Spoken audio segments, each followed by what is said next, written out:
Alors, bonjour à tous. Bienvenue à cette nouvelle communication. Prière, s'il vous plaît, de m'indiquer si vous me recevez correctement. Cela me permettra de m'assurer que vous ayez le son et de pouvoir débuter dans de bonnes conditions. Merci.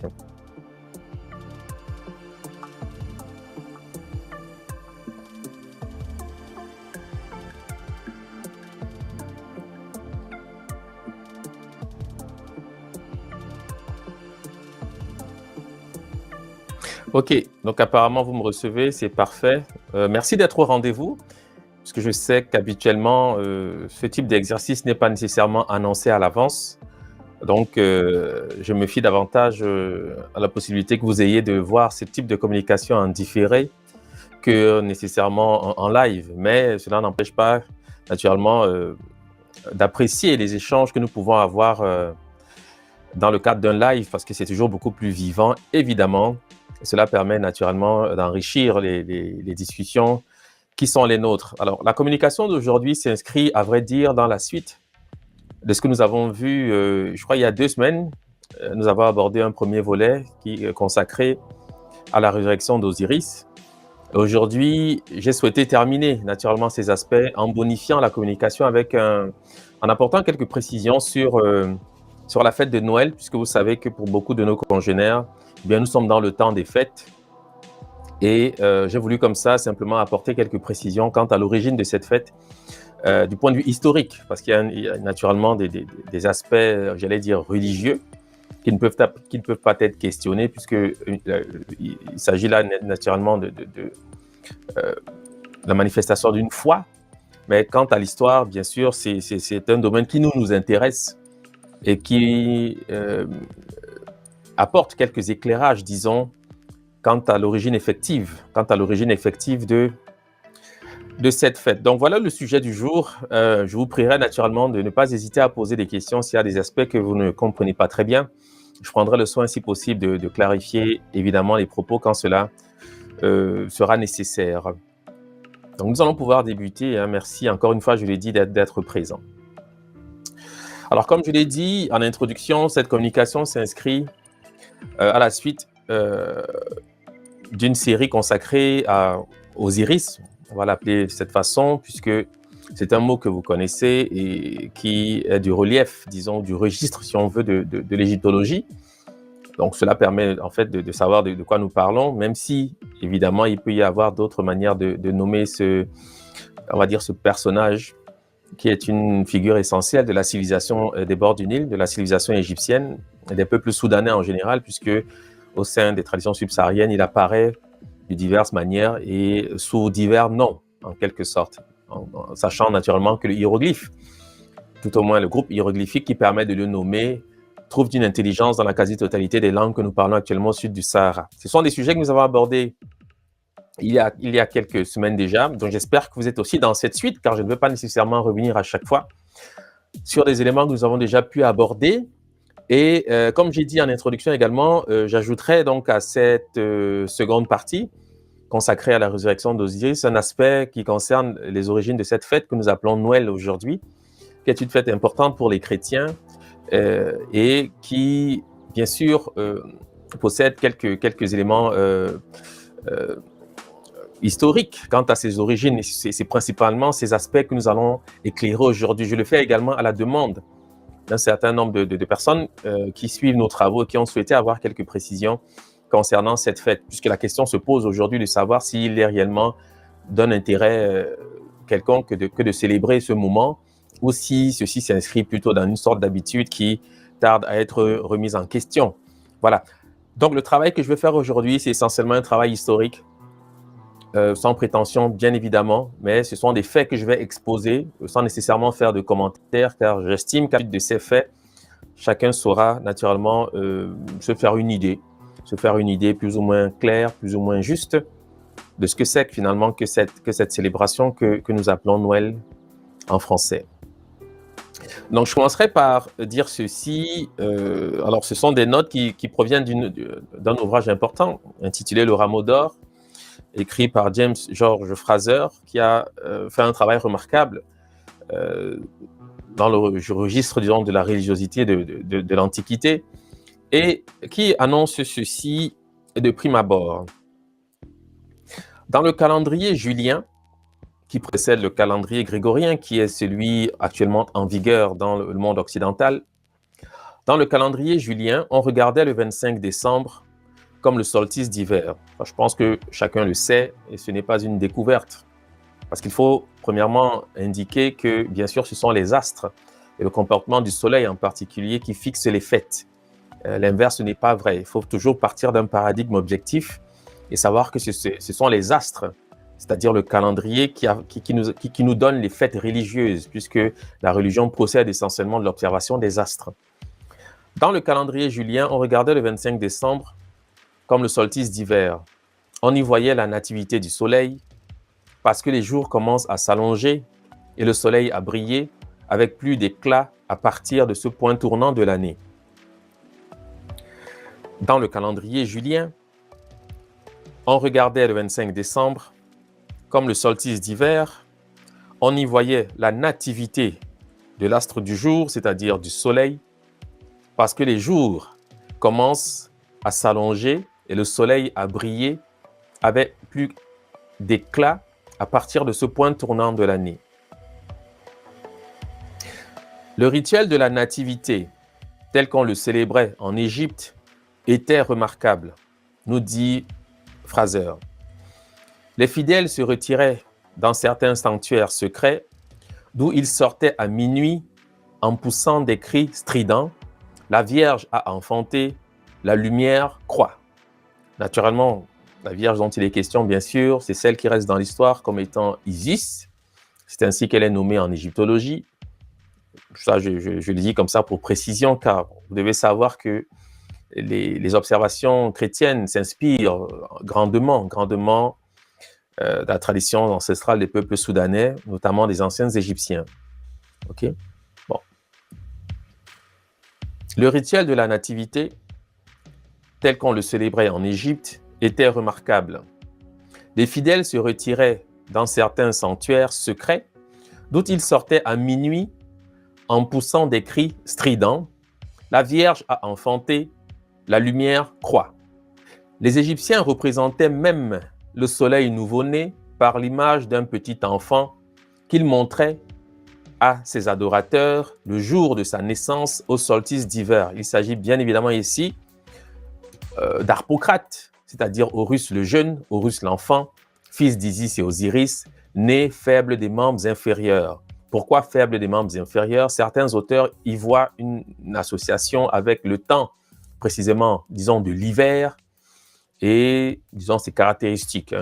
Pour le cas qui nous occupe, il n'est pas évidemment nécessaire d'aller dans le détail, étant entendu que les auteurs que j'annonce sont pour vous des ressources qui vous permettront de poursuivre cette conversation ou d'enrichir ces connaissances si c'est un sujet naturellement qui vous intéresse.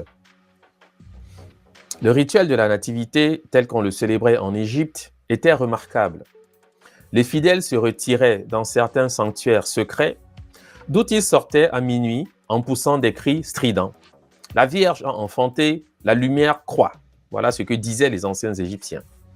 Les Égyptiens représentaient même le soleil nouveau-né par l'image d'un petit enfant qu'ils montraient à ses adorateurs le jour de sa naissance au solstice d'hiver, c'est-à-dire au 25 décembre, pour que les choses soient bien évidemment claires pour chacun.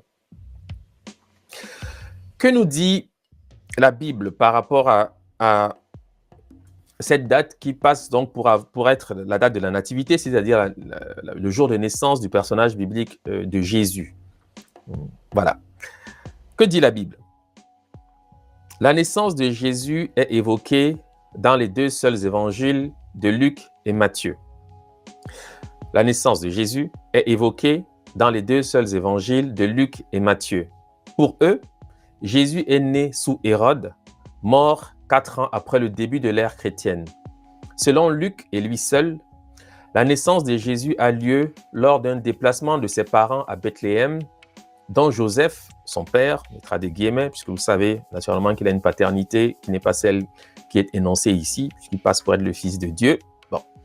Donc, selon Luc et lui seul, La naissance de Jésus a lieu lors d'un déplacement de ses parents à Bethléem, dont Joseph, son père, est originaire, pour cause de recensement ordonné par Quirinius, gouverneur de Syrie. Or, depuis l'historien Flavius Joseph, que certains d'entre vous connaissent sans doute, qui a vécu autour du 1er siècle, nous savons que le recensement de Quirinius a eu lieu en l'an 6 ou 7 après le début de l'ère chrétienne. Ce qui a, évidemment, du point de vue des historiens, levé une question. Jésus est-il né en l'an 4 avant Jésus-Christ, c'est-à-dire avant lui-même, ou en l'an 6 ou 7 après lui-même? En tous les cas, c'est là un questionnement qui a intéressé plusieurs auteurs et évidemment, on en vient à la conclusion qu'il subsiste une forme d'obscurité autour de ces questions, puisque le texte biblique lui-même, de ce point de vue-là, n'a pas une cohérence qui peut être observable, puisqu'on observe dans le texte, et je le dis ici d'après des auteurs qui se sont penchés sur cette question, car évidemment, ce n'est pas ma libre pensée que j'exprime dans ce contexte, c'est simplement le travail des historiens, des théologiens qui se sont inquiétés de ces questions que je suis en train ici de rappeler. Donc, la naissance de Jésus dans la Bible est évoquée dans les deux seuls évangiles de Luc et Matthieu. Pour eux, Jésus est né sous Hérode, mort 4 ans après le début de l'ère chrétienne, 4 ans avant le début de l'ère chrétienne, pardon. Et selon Luc et lui seul, la naissance de Jésus a lieu lors d'un déplacement de ses parents à Bethléem, dont Joseph, son père, est originaire, pour cause de recensement ordonné par Quirinius, qui était à l'époque gouverneur de la Syrie. Or, depuis l'historien Flavius Joseph, qui a vécu autour du 1er siècle, nous savons que le recensement de Quirinius a eu lieu en l'an 6 ou 7 après le début de l'ère chrétienne.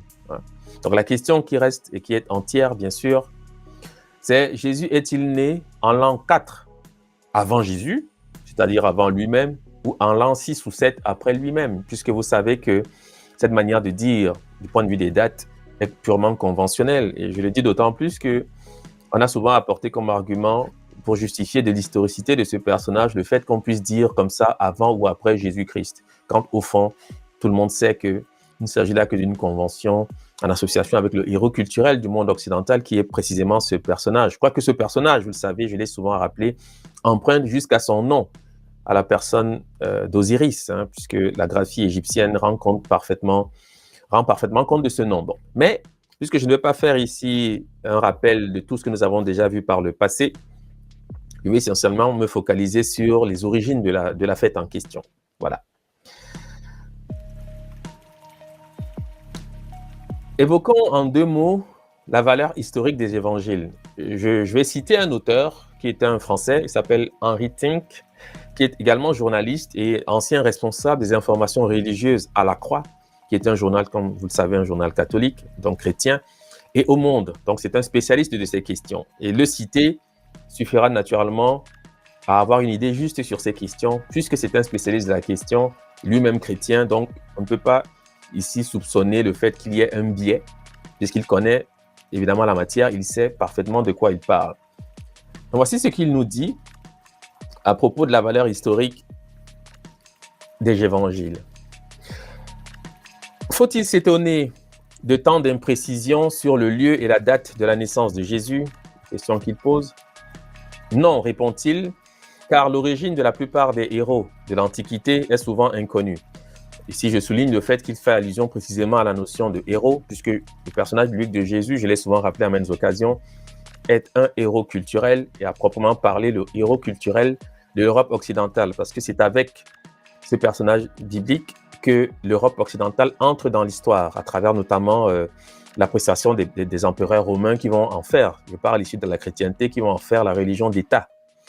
Donc c'est un héros culturel, au même titre qu'un bon nombre de personnages dans l'histoire, parce que souvent on a cru qu'il s'agissait d'un personnage historique, quand cela n'enlève rien quant à l'efficience éventuelle d'une foi qu'on peut consacrer à cette religion, mais il faut quand même rester, il faut savoir dans quel champ on se situe, soit on parle de religion, soit on parle d'histoire. Mon travail, dans ce contexte, évidemment, relève une perspective historique, raison pour laquelle Je prends le soin de citer des auteurs qui ne m'ont pas laissé penser que j'ai vis-à-vis de ces questions des idées préconçues, parce que j'ai quand même étudié la question, mais je préfère naturellement donner la parole à ceux qui ne peuvent pas être soupçonnés d'un quelconque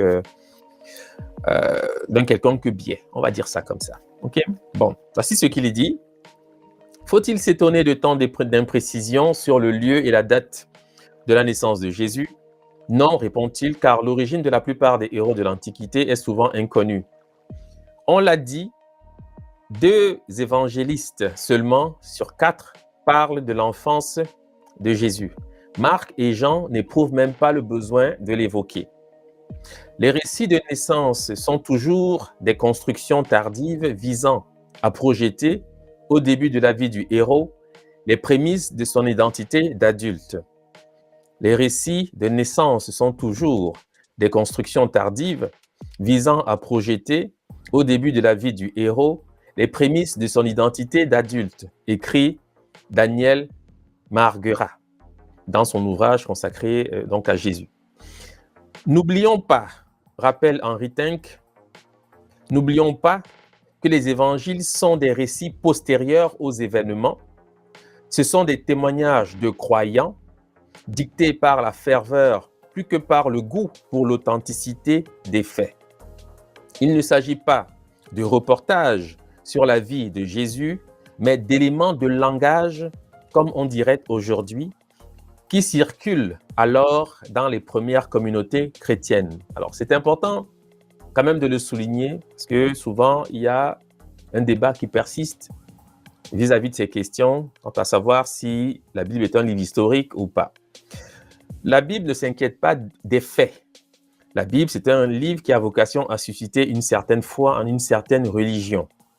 Donc, la Bible ne dit pas la vérité du point de vue des faits, parce que si nous sommes dans un tribunal et qu'on questionne les faits, la Bible sera parfaitement exclue, parce qu'elle ne peut pas être mobilisée pour rendre compte de la vérité historique.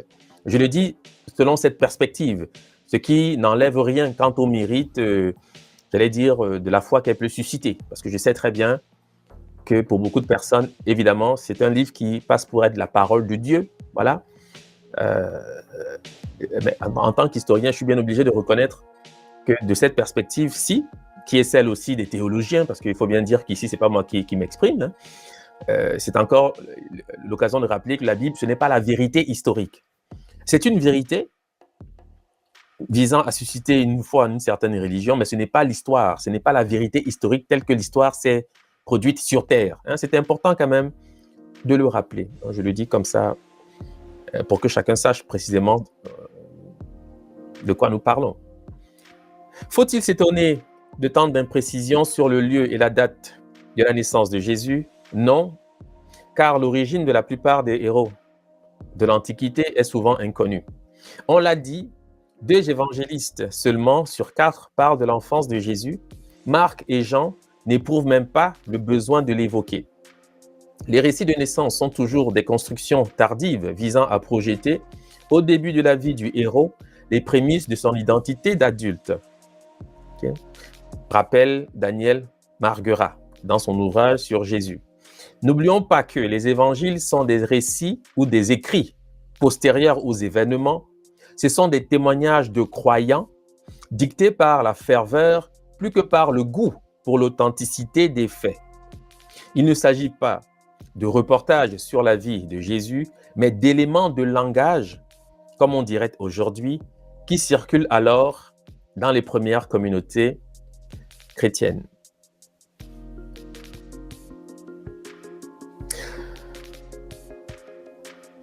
À l'origine, au 1er siècle, les chrétiens ne fêtent pas Noël. Origène, qui est un père de l'Église, au 3e siècle, déclare même que c'est une pratique païenne, entre guillemets, que de fêter les anniversaires en général. C'est-à-dire, lorsque vous fêtez par exemple aujourd'hui votre anniversaire, pour Origène, c'était une pratique païenne. Bon, c'est quand même important de le rappeler. C'est-à-dire qu'au début de la chrétienté, évidemment, ce n'était pas là une observation courante.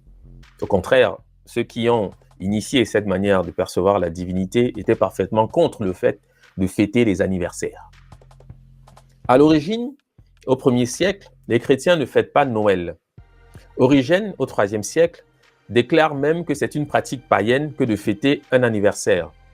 La fête du triomphe de la lumière sur la nuit, c'est-à-dire cette fête qu'on appelle aujourd'hui Noël, vous devez savoir que la base spirituelle, religieuse de cette fête, c'est la fête du triomphe de la lumière sur l'obscurité.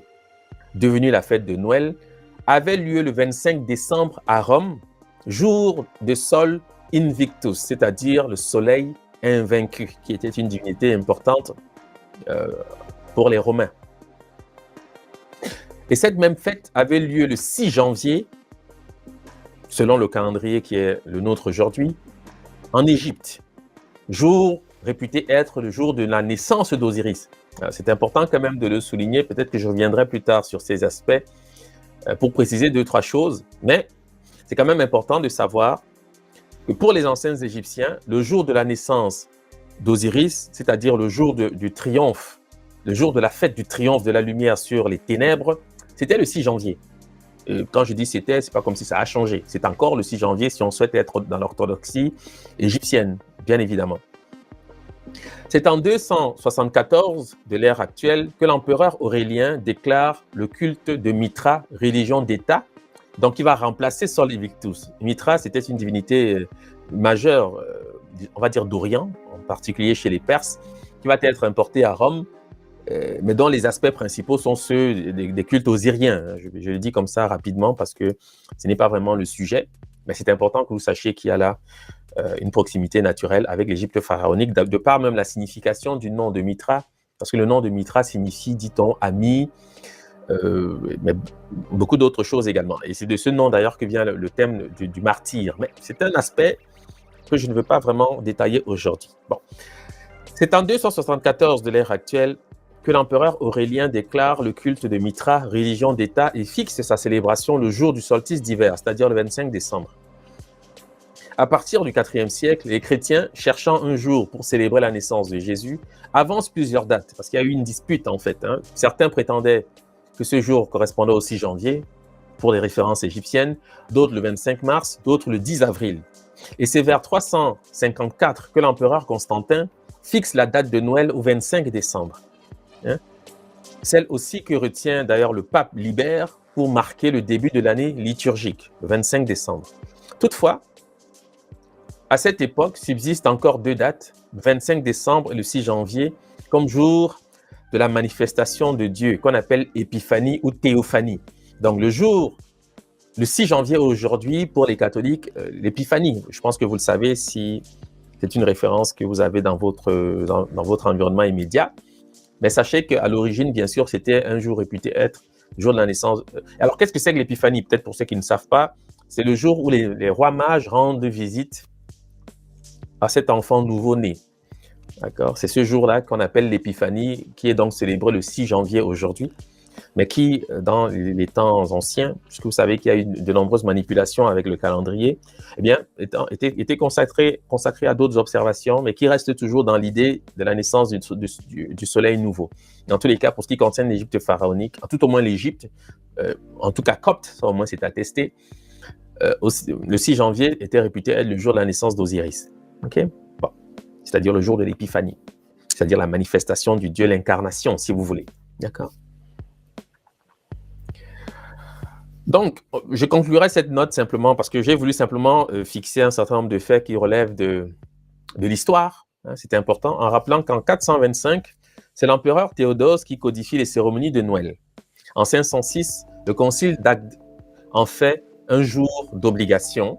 En 529, l'empereur Justinien en fait un jour chômé. Et la messe de minuit est célébrée à partir du 5e siècle sous le pontificat du pape Grégoire.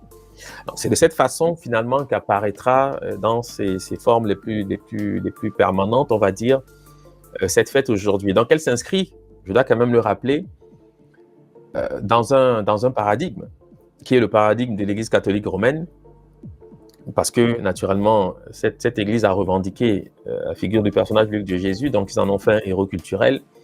Voici pourquoi, dans ces perspectives, il est toujours bon quand même de se poser la question. Il est toujours bon de se poser la question de savoir de quelle tradition nous répondons lorsque nous traitons de ces questions. Voilà. Le solstice d'été correspond au moment de l'année où le soleil monte au plus haut dans le ciel et éclaire pendant une durée maximale l'un des deux hémisphères. C'est donc le jour le plus long de l'année. Dans l'hémisphère nord, il se produit le 21 ou le 22 juin. Dans l'hémisphère sud, le 21 ou le 22 décembre. Le solstice d'hiver qui nous occupe, dans le cas d'espèce, correspond au moment de l'année où le soleil est au plus bas dans le ciel et éclaire pendant une durée minimale l'un des deux hémisphères. C'est donc le jour le plus court de l'année. Dans l'hémisphère nord, il se produit le 21 et 22 décembre. Dans l'hémisphère sud, du 21 au 22 juin. Ok, ce qui est intéressant, évidemment, c'est de considérer la position de l'Égypte pharaonique pour bien comprendre pourquoi le solstice d'hiver trouve une importance calendaire. Parce que l'Égypte pharaonique se trouve dans l'hémisphère nord. L'hémisphère, vous le savez, est délimité. Les deux hémisphères sont délimités par la ligne équatoriale. Et la civilisation a pris naissance dans l'hémisphère nord, puisque l'humanité est née dans l'hémisphère nord. Je dois quand même le dire, quand on regarde l'Afrique, la région équatoriale est coupée en deux par la ligne équatoriale, bien évidemment. Mais les pays comme le Kenya, le Tchad, où sont attestés les artefacts les plus anciens, en tous les cas à date, peut-être que les choses vont évoluer ensuite, montrent quand même que l'humanité a prospéré dans la partie, je vais dire nord, entre guillemets, parce que tout est une question de perspective, dans la partie nord du continent noir. D'accord? C'est la zone pour laquelle vous avez donc cette coïncidence entre ce que disent les anciens Égyptiens et évidemment ce que retiendront également les Romains qui s'inscrivent dans les mêmes perspectives du point de vue de la position, j'allais dire géographique d'une certaine façon. Voilà. Donc c'est quand même important aussi de le savoir que la Terre est quand même une sphère et que tout ceci est parfaitement conventionnel. Ce n'est qu'une manière finalement de simplifier un ensemble de faits qui relèvent non seulement de la course des astres, mais également du comportement annuel de notre planète, qui est la planète Terre. Okay, mais ce que je voulais simplement attirer, disons, ce que je souhaitais souligner, c'est le fait simplement d'indiquer que les anciens Égyptiens à cette époque avaient une célébration. Alors, de quoi s'agit-il? Même si je ne vais pas aller dans le détail, l'époque consacrée à cette période dans le calendrier égyptien, tout au moins remaniée éventuellement par les Coptes, concerne un mois que les égyptologues appellent le mois de Tibi. Et les Coptes disent Tobé, d'accord, qui est aussi le nom de la brique, sous-entendu la brique de naissance. Alors, c'est un aspect que je n'aborde pas ici parce que ce sont des développements que je fais plus spécifiquement dans un ouvrage récemment paru qui est Sigidolo, où je parle précisément de la brique de naissance et de l'importance du rôle qu'elle jouait dans le cadre des naissances en Égypte antique. Tobé, c'est le nom de la brique en copte, mais c'est aussi le nom de ce mois. Et c'est aussi un mot qui, dans les perspectives d'homophonie, se rapporte à la notion de repentance, puisque dans les langues soudanaises en particulier, on dit toubi pour signifier la repentance, se repentir, chercher le pardon, etc. Donc, évidemment, en copte également, d'ailleurs, on dit tebo ou tobé pour signifier la purification.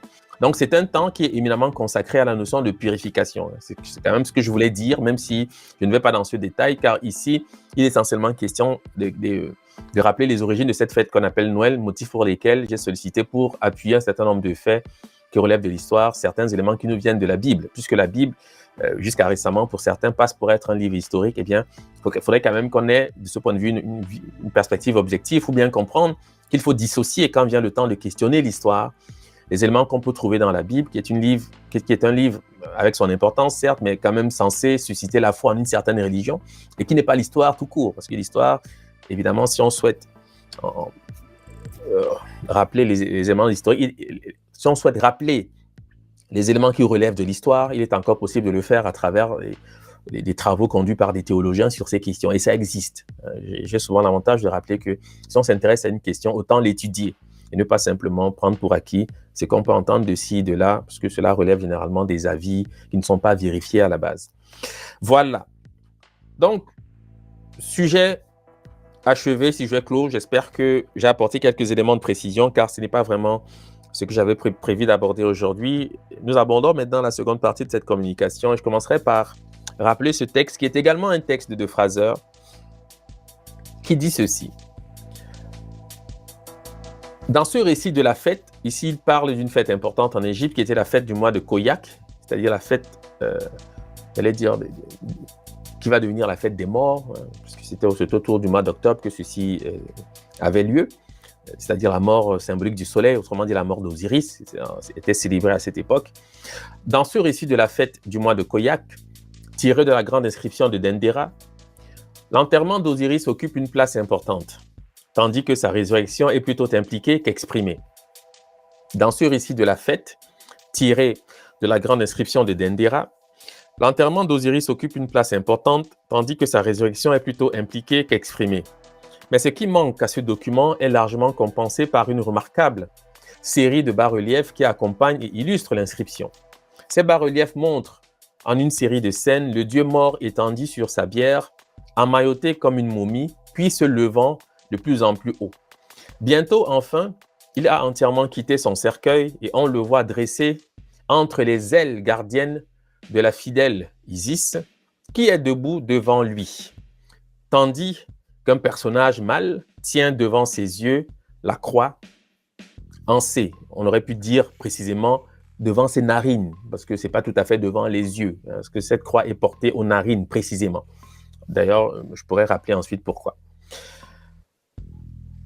Tandis qu'un personnage mâle tient devant ses yeux la croix en C, symbole égyptien de la vie. Il serait difficile de mieux représenter graphiquement la résurrection du Dieu. Alors, je vais quand même marquer ici un arrêt, puisque je suis en train de passer vers autre chose, et simplement rappeler que s'il y a quelques questions, c'est peut-être le moment de les poser. Questions concernant ce que je viens d'abandonner, c'est-à-dire les questions relatives à l'origine de cette fête qu'on appelle Noël aujourd'hui.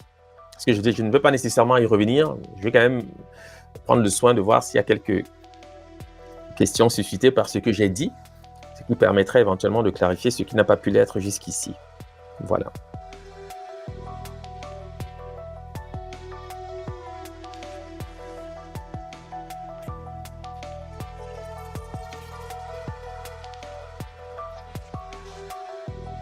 Alors, il y a Ulrich qui pose une question sur l'Apocalypse. Mais Ulrich, je simplement te rappeler que ce n'est pas vraiment le sujet.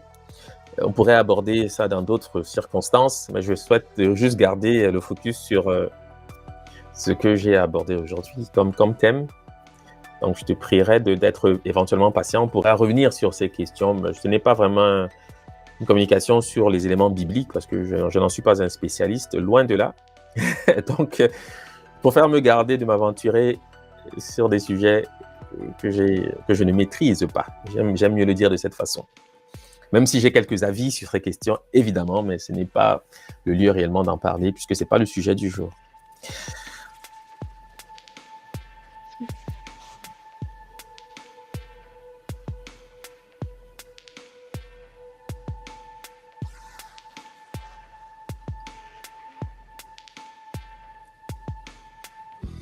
Ok, donc s'il n'y a pas de questions, on va donc pouvoir poursuivre, puisque apparemment les choses sont claires, et je pense qu'elles sont claires, puisqu'il était simplement question de rappeler, du point de vue historique, comment cette fête a émergé avec des dates précises que chacun pourra ensuite évidemment questionner, vérifier, etc. Ça nous permettrait évidemment d'en savoir davantage. Donc ici, j'ai rappelé une note de Fraser qui concerne précisément ce qu'on appelle la résurrection d'Osiris, et il décrit donc une Isis qui a les ailes, enfin, qui est dressée, enfin, je vais juste relire le texte pour cette partie. Osiris a entièrement quitté son cercueil et on le voit dressé entre les ailes gardiennes de la déesse Isis, c'est-à-dire d'Isis, c'est-à-dire son épouse, sœur, qui est debout devant lui, tandis qu'un personnage mâle tient devant ses yeux, c'est-à-dire ses narines en réalité, cette croix en C. C'est cette partie réellement qui nous intéresse, puisque la résurrection d'Osiris a une manière d'être représentée, et elle est généralement représentée de la manière dont, ici, se fait en quelque sorte le rappel, puisque ce que dit Fraser est observable notamment au temple de Dendera en Égypte, où on trouve donc Isis souvent en train d'encadrer Osiris avec ses ailes. Il faut bien comprendre de quoi il s'agit et pourquoi cette manière de présenter la chose apparaît quand on parle précisément de la résurrection d'Osiris. Pour ce faire, il y a quelques représentations aussi qui confortent précisément cette manière d'envisager la résurrection d'Osiris. Ici, par exemple, vous avez le pectoral d'un roi, c'est le roi que les égyptologues appellent Toutankhamon, où on trouve Isis et Nephthys, c'est comme ça que les égyptologues nomment ces personnages, qui encadrent un symbole important qui est le pilier sacré d'Osiris, que les égyptologues appellent le pilier Djed. C'est le pilier sacré d'Osiris qui est manifestement et évidemment lié à la résurrection d'Osiris, puisque vous savez qu'il y avait une cérémonie très importante qui avait lieu dans la ville de Memphis, où il était précisément question de l'érection du pilier d'Osiris qui manifestait effectivement de la résurrection du dieu Osiris. Donc, cette scène rend parfaitement compte de cette idée. Voilà pourquoi elle peut servir de guide, elle peut servir à illustrer ce que dit Fraser relativement à ce qu'on observe sur les bas-reliefs qui nous viennent du temple de Dendera. Parce que ce pilier sacré d'Osiris incarne Osiris lui-même. C'est une image permanente d'Osiris. Et dans un contexte comme celui-ci, ce pectoral est en train de rappeler les perspectives de la résurrection d'Osiris d'après le paradigme des anciens Égyptiens, c'est-à-dire deux déesses, on mettra des guillemets, qui encadrent donc la figure d'Osiris avec leurs ailes. D'un côté, vous avez Isis. Ici, à l'image, elle se trouve à droite. Et à gauche, bien sûr, se trouve sa sœur jumelle qui est appelée Nephthys en égyptologie. On va comprendre d'ailleurs pourquoi, on va comprendre d'où vient d'ailleurs aussi ce nom. OK? Donc, c'est important vraiment de le voir parce que cette scène a une signification à partir du vocabulaire que va générer en fait ce que nous avons sous les yeux. Cela permettra de savoir précisément de quoi il est question lorsque nous parlons de la résurrection d'Osiris. OK? Donc, naturellement, pour ce fait, nous devons aller au questionnement de ce que nous avons à l'image, c'est-à-dire des ailes. Et dans ce contexte, je rappelle ici le nom des ailes, mais vous devez savoir que dans les langues subsahariennes, le nom des ailes, ce sont les noms des clavicules dans le système hiéroglyphique, pour des raisons évidentes, puisque les clavicules sont liées aux ailes, et les clavicules ont une fonction éminente dans les traditions des peuples soudanais. Je renvoie pour ceux peut-être qui découvrent cette manière de dire ou cette manière de voir à une communication que j'ai faite il y a quelques mois maintenant, intitulée les clavicules de Dieu, où je parle précisément de l'importance des clavicules, parce que je ne vais pas y revenir ici, parce que les clavicules sont éminemment sollicitées dans le registre de la spiritualité au sein des peuples soudanais. Dans les clavicules résident en quelque sorte les éléments spirituels de l'être humain. OK? Voilà pourquoi la chose apparaît de cette façon ici et maintenant. Donc, vous avez le nom des clavicules en égyptien pharaonique qui correspond au nom des ailes ou de l'épaule, dépendamment des langues, au sein des langues subsahariennes. Je vais citer le boulom, qui est une langue parlée du côté du Tchad. On dit pépé pour signifier épaule. Quand en Bassa, par exemple, qui est une langue réputée bantou, on dit papa, c'est-à-dire lipapa, si vous voulez, pour signifier les ailes. Sachez que c'est le même mot, c'est une duplication d'un même phonème.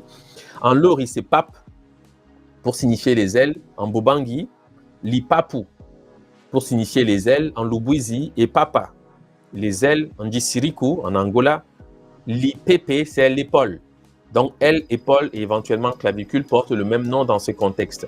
Sachez que ce n'est pas pour rien que j'aborde ici la question des clavicules, c'est pour vous renvoyer à cette communication que j'ai pu faire il y a quelques mois, où vous aurez des idées pures concernant l'importance des clavicules. Parce que ici, je ne vais pas réellement aborder cette question.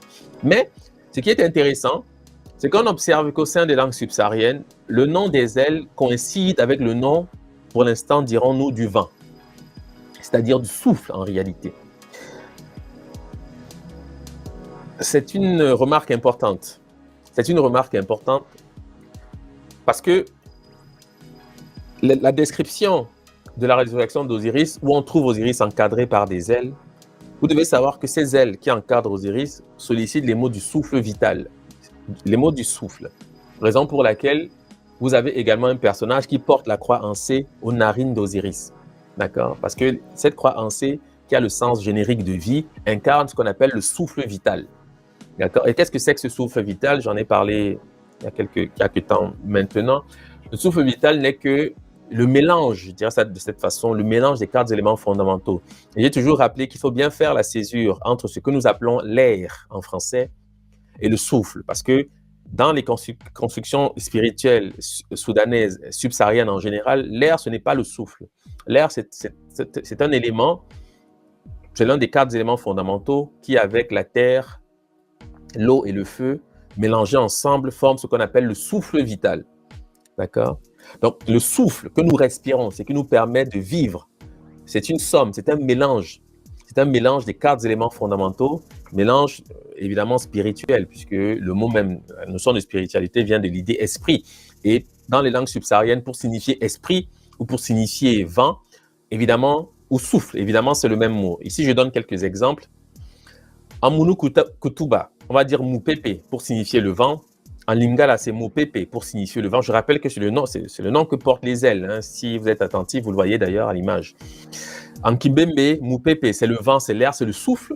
En Kituba, Mupepe, c'est la même chose. En Swahili, c'est Pepo, qui signifie esprit. Donc vous voyez, ce que je rappelais ici tout à l'heure, c'est simplement de signifier que dans les langues subsahariennes, notamment les langues de la zone dite Bantou, on utilise le même mot pour signifier le souffle ou pour signifier esprit. D'accord? Et en Shambhala, c'est une mutation phonétique sur laquelle j'attire votre attention parce que c'est le Swahili Pepo qui devient Peo pour signifier à la fois vent ou esprit. Okay? Pour signifier à la fois vent ou esprit. Dans les langues subsahariennes, évidemment, c'est le même mot. Et ce mot est en relation avec le nom que portent les ailes. Parce que, évidemment, dans la perspective des ailes, on comprend bien que les ailes battent. Donc, cela suppose qu'elles agitent un souffle.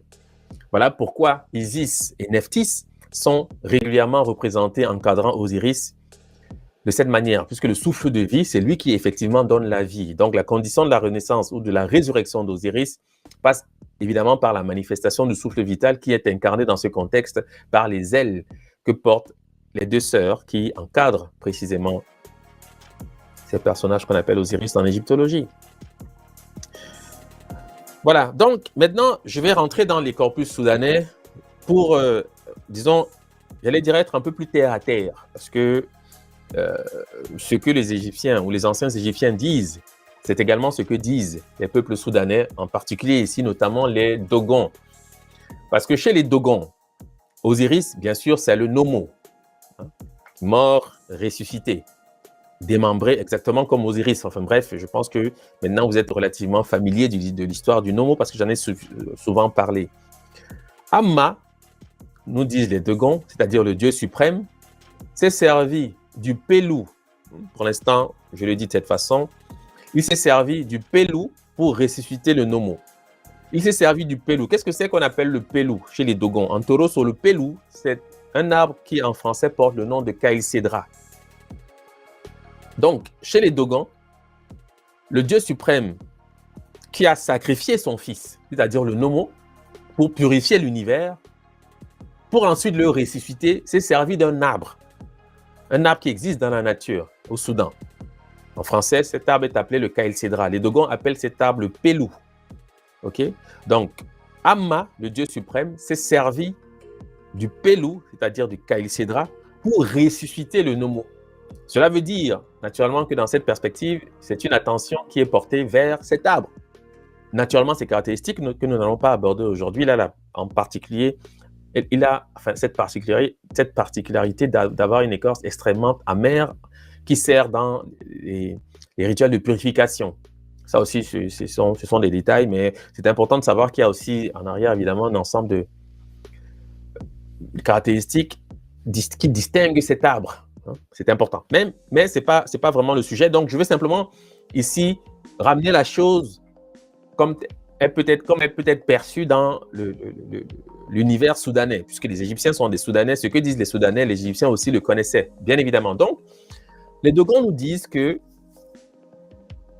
Amma s'est servi du Pelou pour ressusciter Nomo. Et en Toroso, qui est la langue que parlait Ogotemeli, qui est notre principal informateur à travers l'œuvre de Marcel Griol, le Pelou désigne un arbre qu'on appelle le Caïcédra, que je présente ici. C'est un arbre majestueux ici au Burkina Faso. d'accord, c'est-à-dire en Afrique occidentale, au Soudan occidental, parce que le Burkina Faso se trouve au Soudan occidental. Ok. Donc, c'est un arbre qui existe, je le dis simplement parce que c'est un arbre important dans les perspectives cultuelles, ritueliques, etc., religieuses, spirituelles des peuples soudanais. C'est un arbre qui joue un rôle fondamental. Et la tradition dit que le Dieu suprême s'est servi de cet arbre-ci pour ressusciter son fils. Ok. Alors, ce qui est intéressant, c'est que naturellement, ce que disent les Dogons, ce n'est pas vain, ce n'est pas anodin, puisque les traditions subsahariennes sont habituellement fondées sur un principe fondamental, même si c'est une sorte de tautologie, qui est l'homophonie. Quand les Dogons disent Pelou pour désigner cet arbre, c'est parce que c'est un mot qui est homophone du mot pour signifier le chiffre 10, c'est-à-dire l'unité. Bon, donc je vais reprendre maintenant avec la perspective arithmologique pour que vous compreniez ce dont il est question. Amma, le Dieu suprême, s'est servi d'un arbre qu'on appelle le Pelou, en français le Kaïl Cédra, pour ressusciter son fils qui est le Nomo. Chez les Dogons, Pelou désigne le Kaïl Cédra, donc l'arbre en question, mais Pelou signifie aussi 10, c'est-à-dire le chiffre 10, qui est une unité. Je pense que vous le savez, j'en ai souvent parlé aussi. En Toroso, on va dire Pelou pour dire 10. En Ténican, on va dire Péou pour dire 10. Et je rappelle, peut-être que ça va vous échapper, que ce mot-là, Péou, le Ténécan, c'est des Dogons. Hein. On peut dire Pelou, Péou pour signifier 10. Mais c'est le mot que le Shambhala, qui est une langue parlée du côté de la Tanzanie, du Kenya, utilise pour signifier le souffle. Donc, vous devez savoir, évidemment, que nous sommes ici dans une ère culturelle homogène et que ce que disent les Soudanais en relation avec la résurrection du Nomo, par certains aspects, trouvent des solutions, tout au moins trouvent un éclairage dans la manière dont les peuples soudanais signifient l'expression du vent, du souffle, comme je viens de le rappeler tout à l'heure. J'ai dit qu'en Swahili, on dit Pepo, c'est vrai, pour signifier esprit, mais en Shambhala, qui est une langue voisine du Swahili, qui est quasiment même du Swahili, parce que souvent on fait des distinctions quand, de toute façon, ces peuples se comprennent parfaitement, on va dire Mpeo, Mpeo, pour signifier le vent ou l'esprit. Et c'est ce mot qui revient chez les Dogons dans l'expression de la dizaine, c'est-à-dire de l'unité. Alors, ceci a plusieurs avantages. Le premier avantage que je veux souligner, c'est que la résurrection, la condition de la résurrection, c'est-à-dire de la renaissance, c'est l'unité. Voilà pourquoi la religion des peuples kémites, c'est l'unité. J'aime à le rappeler parce que je cite d'ailleurs un de nos frères, un de nos stagiaires dans le cadre de l'école des scribes, qui l'a si bien dit il y a quelques jours. Il a rappelé que la religion des kémites, c'est l'unité. Ok, donc point de renaissance, parce que vous devez savoir ce qu'incarne le corps d'Osiris. Le corps d'Osiris incarne le pays qu'on appelle Kama, c'est-à-dire pour ce qui concerne l'Antiquité, l'Égypte pharaonique. Mais ce mot de Kama s'applique évidemment à tout le continent noir. Je pense que vous le savez. Ok, sinon je vous le dis, parce que c'est un élément important pour comprendre de quoi nous parlons. Et si on rappelle le sort d'Osiris, démembré, etc., et ensuite ressuscité, la condition de sa résurrection, c'est la manifestation de la dizaine, qui est l'unité, c'est-à-dire l'expression de l'unité, qui est le souverain maître, le premier principe, etc. Je pourrais réellement développer là-dessus, mais ce n'est pas vraiment nécessaire. Si vous comprenez simplement que quand on parle de résurrection, la condition de la résurrection, c'est l'unité. Donc, l'unité africaine, dont il est souvent question dans nos débats, lorsque nous traitons notamment du panafricanisme, a un aspect éminemment spirituel également. On ne peut pas écarter ces aspects si nous souhaitons réellement voir prospérer cette renaissance que nous appelons de nos voeux. Donc, c'est un sujet qu'il va falloir évidemment aborder avec intelligence. Parce qu'on ne peut pas seulement envisager cette renaissance en parlant exclusivement de choses qui sont parfaitement, c'est-à-dire qui ne viennent chercher réellement personne dans ce qu'ils ont de plus intime, c'est-à-dire la spiritualité. C'est la raison pour laquelle il faut bien avoir de ces questions des idées claires. Et bien savoir qu'il y a une condition pour que l'Afrique renaisse. D'après les paradigmes ancestraux, ce n'est pas mystérieux. Il suffit simplement de questionner les éléments qui nous viennent de l'Égypte pharaonique, le souffle vital en association avec le principe de l'unité, car l'unité, c'est la vie. Voilà pourquoi il y a une association avec le souffle vital. Cela est lié, même si vous ne le percevez pas, ce n'est pas très grave, mais au moins je suis en train de le dire et vous saurez peut-être faire des recherches ensuite pour bien comprendre ce que je dis. Sinon, dans le cadre des cours, éventuellement, nous pourrons revenir là-dessus. Mais ce sur quoi moi je voulais principalement insister aujourd'hui, c'est de dire que Osiris ressuscite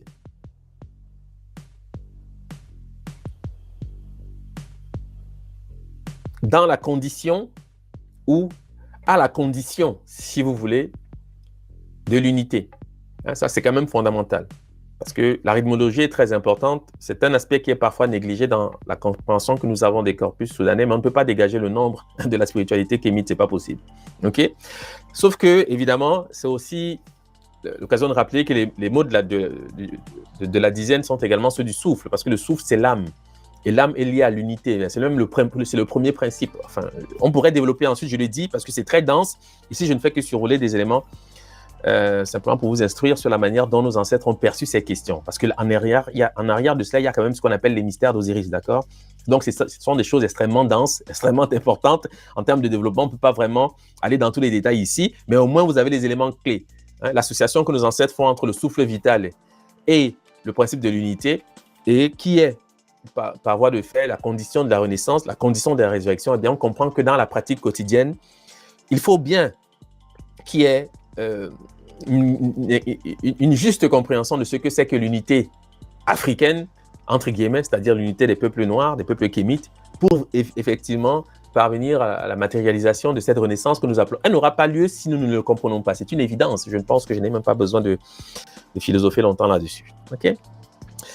Donc, je l'ai dit, en Ténékan, on dit Peu pour signifier 10. C'est un dialecte dogon, il y en a un certain nombre. Et chez les Bantous, entre guillemets, les peuples du côté de l'Afrique, la région des Grands Lacs, Mpeo, qui est le même mot, hein, sachez-le, et c'est à dessein que c'est fait de cette façon, pour signifier le vent, l'esprit, l'air, etc. Voilà. Donc, ce qui permet d'établir un nœud, tout au moins une introduction qui va nous conduire à une meilleure compréhension de ce que c'est que cette résurrection d'Osiris qui est le modèle qui donne naissance à toutes les résurrections ensuite, évidemment. Voilà, donc maintenant je vais faire un développement. On n'était pas obligé de le faire, mais je vais quand même insister sur 2-3 aspects pour vous parler de quelque chose en particulier. Vous verrez quoi. Mais je vais commencer par vous rappeler comment les anciens Égyptiens signifiaient respirer ou souffler.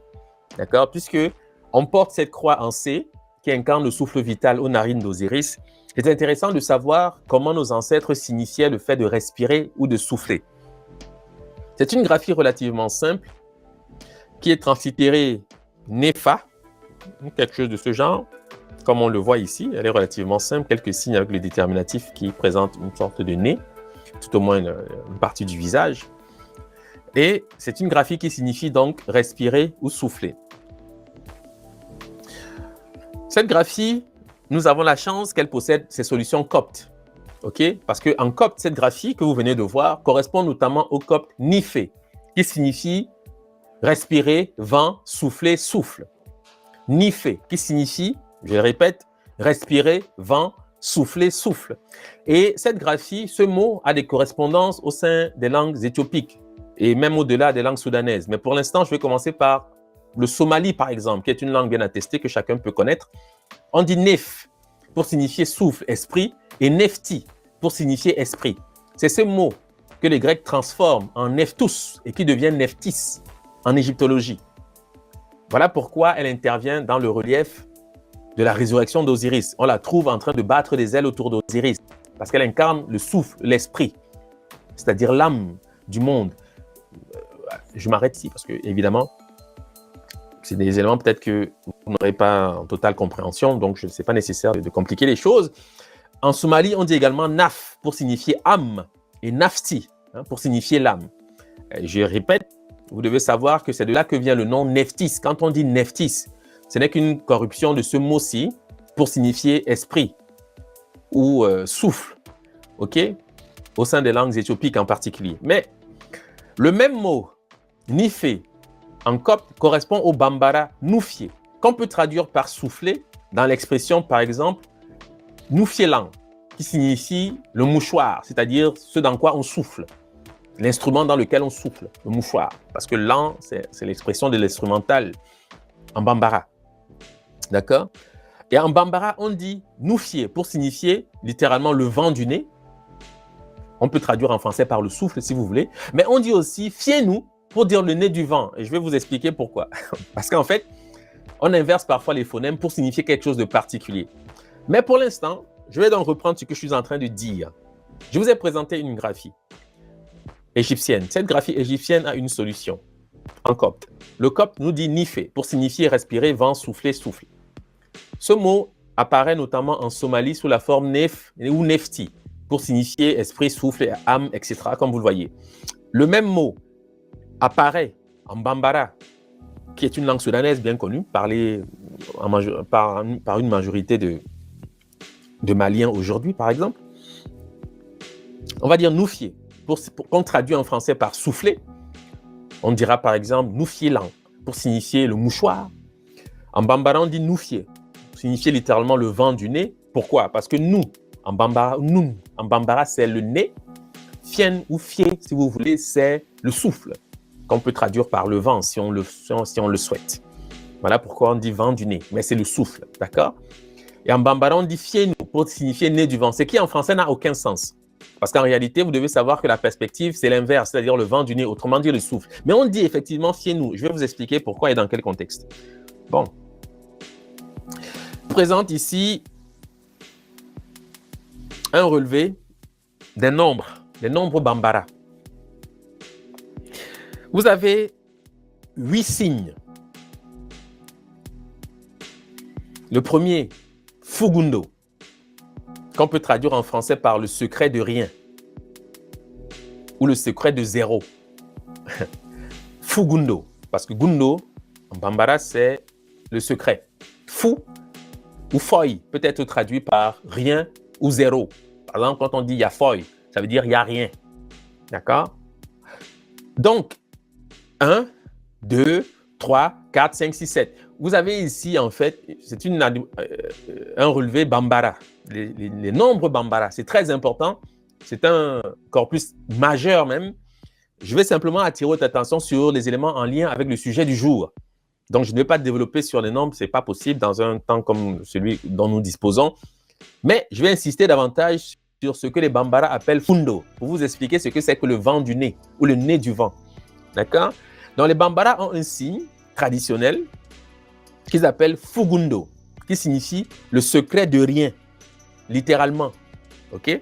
Ou le secret de zéro, parce que pour signifier zéro à bambara, on utilise le même mot fou. D'accord? Bon.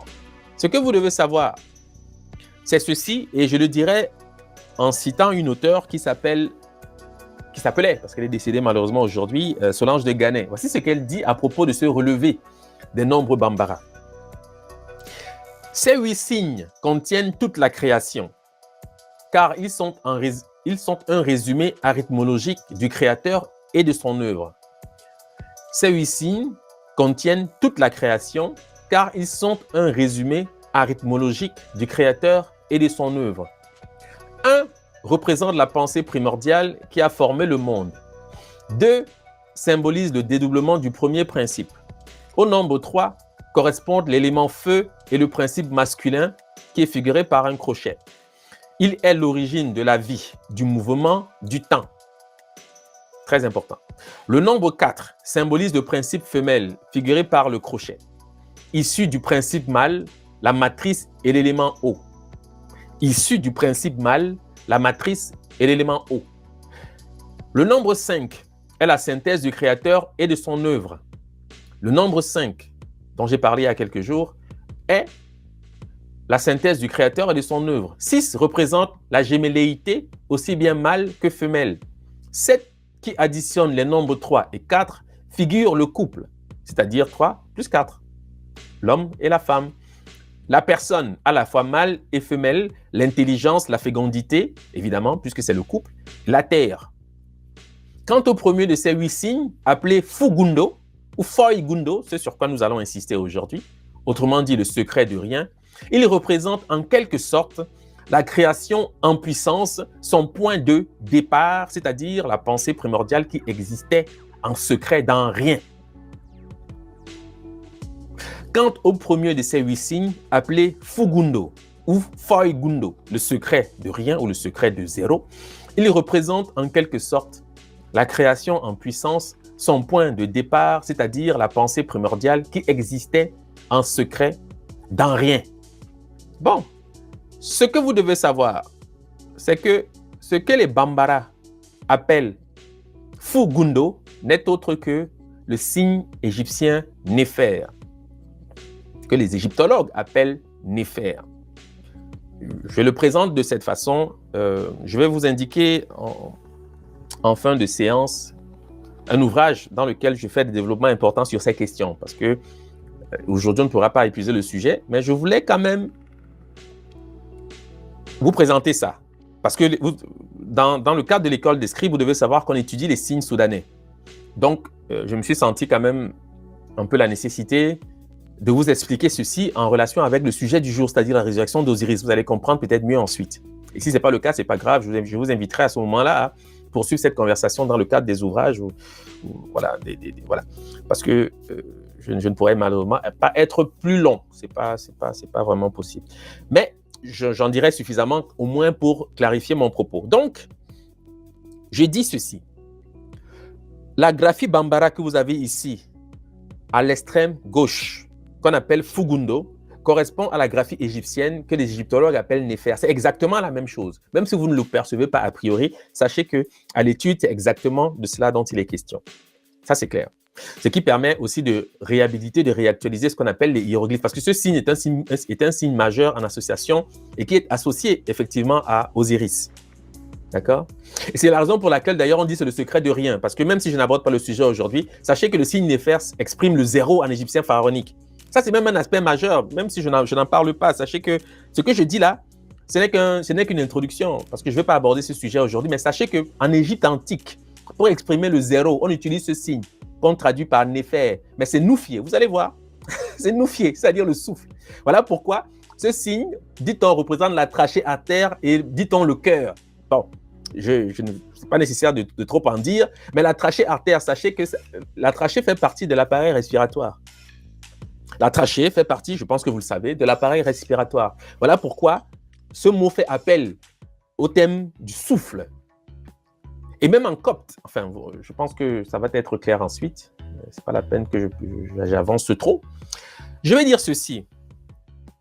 La fourche que vous voyez en bas, c'est-à-dire qui débute le signe, elle est très importante, mais je ne veux pas la questionner aujourd'hui. Je le fais dans le dernier numéro de la revue Kumaba. Je parle de ces questions.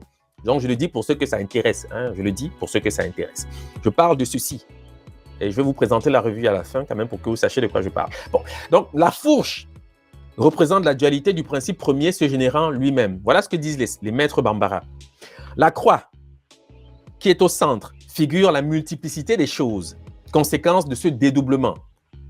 Tandis que la barre placée à l'extrémité du signe, c'est-à-dire en haut, la croix que vous voyez en haut, que j'ai encerclée en rouge, est appelée nez du vent, disent les Bambara. Fiez-nous. Donc, ils inversent les phonèmes, mais c'est nous fier. Voilà pourquoi on traduit, on dit c'est le néfer. C'est nous fier. Parce que le mot même copte existe. Ça, on va le voir ensuite. Mais, restons dans l'orthodoxie Bambara. Ils disent que c'est le nez du vent. Mais vous savez bien qu'en français, ça ne veut rien dire. Le vent n'a pas de nez. On parle plutôt du souffle vital, en fait, en réalité. D'accord? Donc, ils inversent pour masquer une réalité initiatique, une réalité ésotérique. Et c'est un fait, puisque les maîtres même le disent.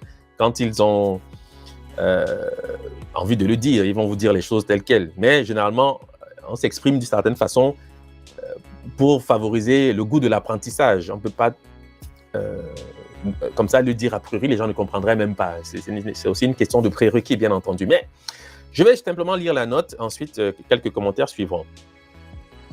La fourche représente la dualité du principe premier se générant lui-même. La croix figure la multiplicité de toutes choses, conséquence de ce dédoublement, tandis que la barre placée à l'extrémité du signe, appelée nez du vent, fiez-nous, signifie que les 4 éléments dont sont formés les êtres procèdent de la substance divine elle-même et tout d'abord de l'air.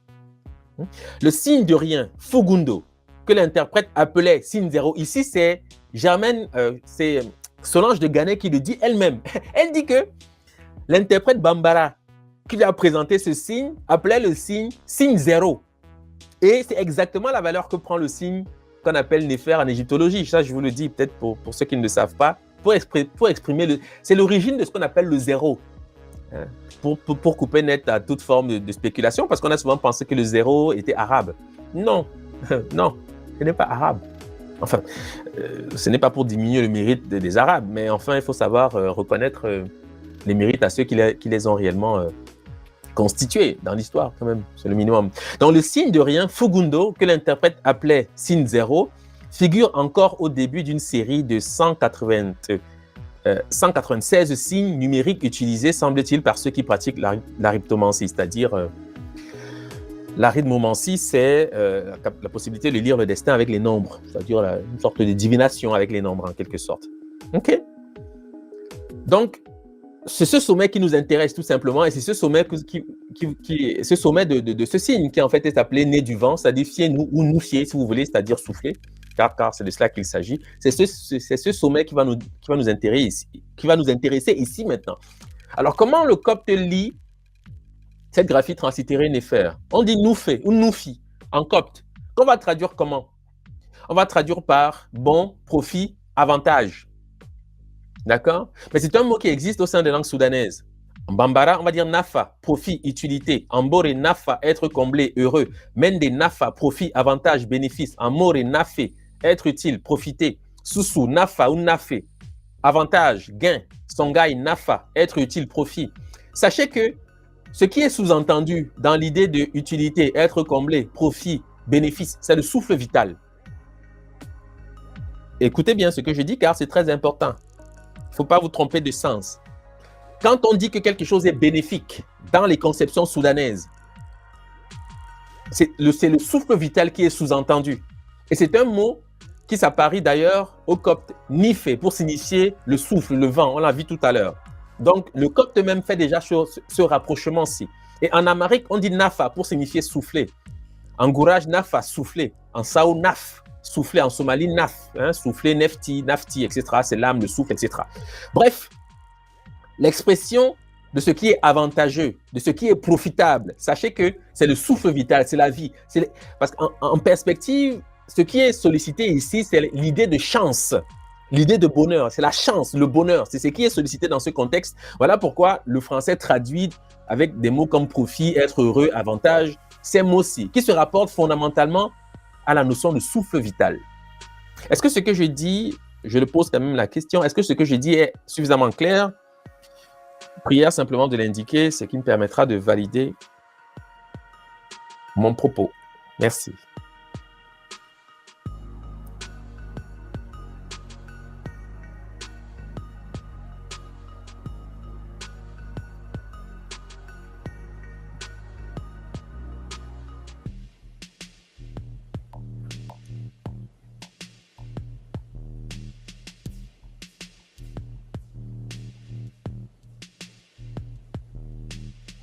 Alors, mon frère Jolo me pose la question de savoir quel lien on peut faire entre le néfer et la musique. Ben, c'est un lien qui est fondamental parce que le souffle est associé à la musique, mais ce serait long. Naturellement, un développement de cette nature serait très long.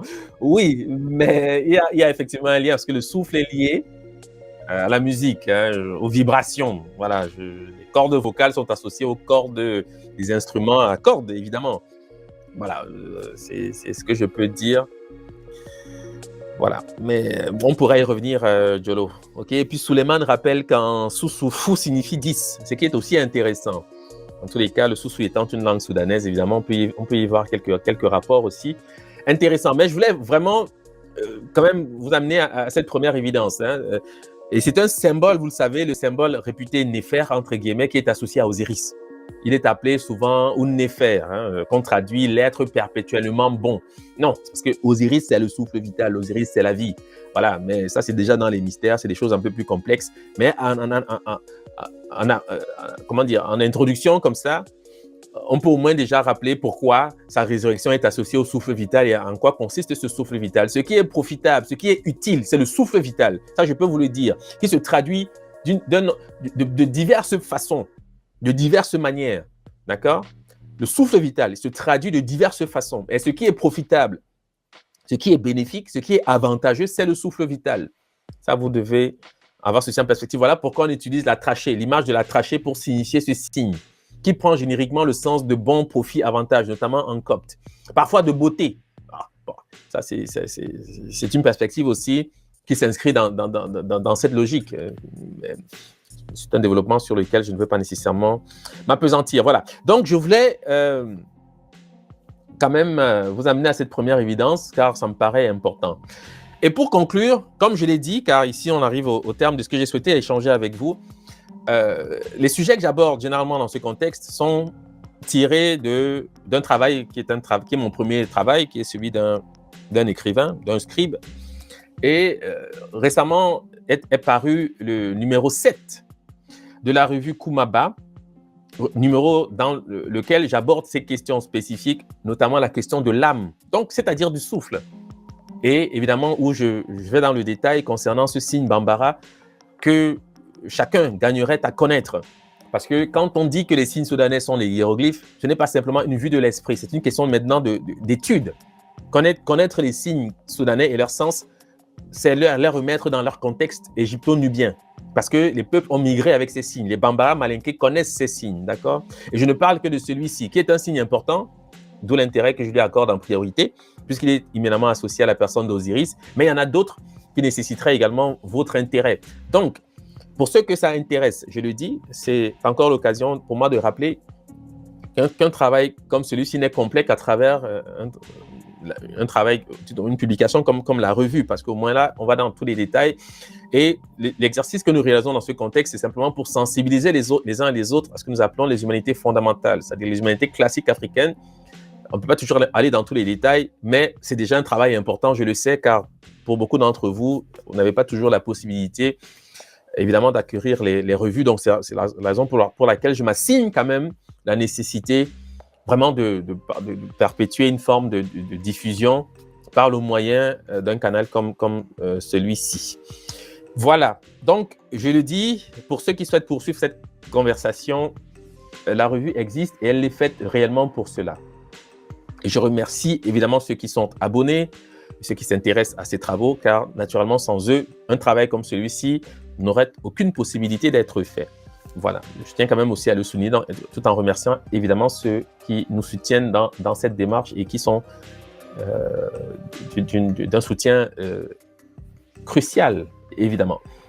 Voilà, et pour conclure, bon, je rappellerai simplement les événements à venir. Premièrement, je dirais, concernant les chaînes YouTube A Contrario et Air de Battage, pour ceux qui ont cette possibilité, vous pouvez rejoindre donc ces chaînes en cliquant sur le bouton rejoindre. Vous verrez, c'est relativement simple. Sur un téléphone, le bouton apparaît en bleu et c'est plutôt marqué s'abonner, mais sur un ordinateur, c'est marqué rejoindre.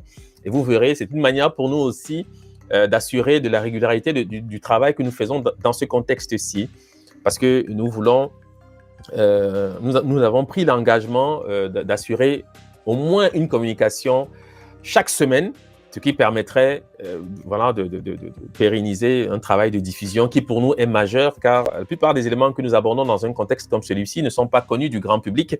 Et c'est par l'intérêt réellement que vous accordez à ce travail que le plus grand nombre de personnes peuvent être sensibilisées à ces questions qui nous paraissent fondamentales dans le cadre de ce que nous appelons la Renaissance africaine. Donc, ceux qui ont cette possibilité, prière donc de cliquer, de vous abonner aux chaînes, que ce soit A Contrario ou Air de Battage, car ces communications sont diffusées en simultané sur ces deux canaux.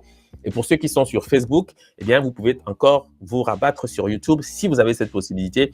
Cela permettrait évidemment de nous accompagner dans cette recherche qui, tout au moins, constitue l'essentiel de notre sacerdoce depuis déjà quelques années. Voilà. Donc, à venir, vous avez plusieurs choses. Donc, premièrement, le voyage en Égypte, dont les inscriptions sont ouvertes jusqu'à la fin du mois de janvier, je l'ai dit, parce que le temps commence à filer. C'est un voyage essentiellement en Haute-Égypte avec une excursion au Caire pour visiter le musée du Caire et naturellement les pyramides qui se trouvent du côté du plateau de Gizeh. C'est un séjour qui est pensé avec une formule croisière. Donc, nous séjournons sur un bateau qui va remonter le Nil parce que nous avons voulu que ceci ait l'aspect de la vie vécue par nos ancêtres, puisqu'ils n'avaient pas évidemment de car, ils n'avaient pas de voiture, ils se déplaçaient sur le Nil et c'est intéressant de vivre ces expériences et de voir les temples, depuis aussi les perspectives de nos ancêtres, c'est-à-dire depuis le Nil, qui est un fleuve majestueux. Je pense que vous le savez.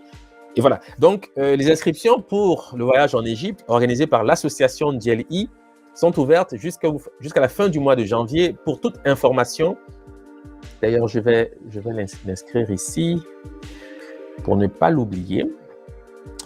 Pour toute information, vous pouvez communiquer avec l'association à l'adresse indiquée ici, njel.yi@yahoo.com. njel.yi@yahoo.com pour vous inscrire. Toute information, c'est le canal privilégié dans ce contexte.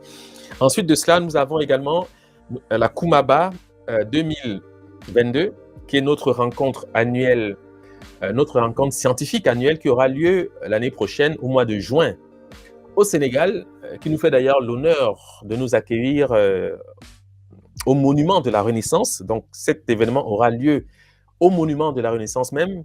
Donc ce sera naturellement un événement majeur pour ce qui concerne la ville de Dakar, où seront conviés un ensemble d'intervenants principalement sénégalais, car nous voulons naturellement mettre en valeur aussi le travail des personnes qui vivent sur le continent et qui n'ont pas toujours la visibilité qu'on peut avoir avec des facilités qui sont peut-être les nôtres à travers Internet, ce genre de choses. Donc, voilà.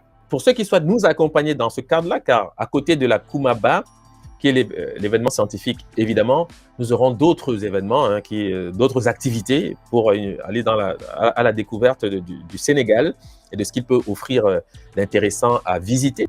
Donc, pour tous ceux qui souhaitent nous accompagner, c'est encore la même adresse. Il s'agira d'écrire simplement à l'adresse njel.yi@yahoo.com et vous aurez tous les détails. Quelles que soient vos questions, à cette adresse, vous aurez absolument toutes les réponses. Et enfin, les inscriptions sont également ouvertes pour la prochaine session, le prochain semestre de l'école des scribes, qui débutera le 15 janvier prochain. Donc, les inscriptions sont ouvertes pour ceux que ça intéresse. Vous avez encore la possibilité de rejoindre l'école, ce qui est mon souhait, car c'est réellement la plateforme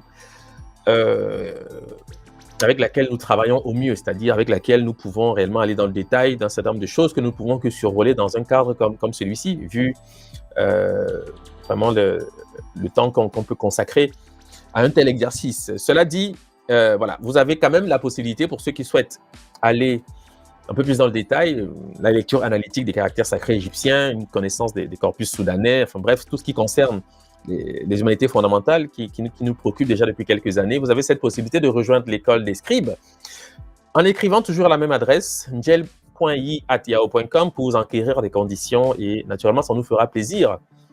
Ça nous fera plaisir de répondre à vos questions.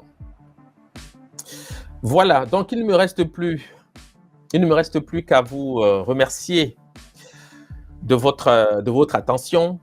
Je vous souhaite une excellente semaine et voilà, je vous dis à bientôt sur le chemin de la connaissance. Merci.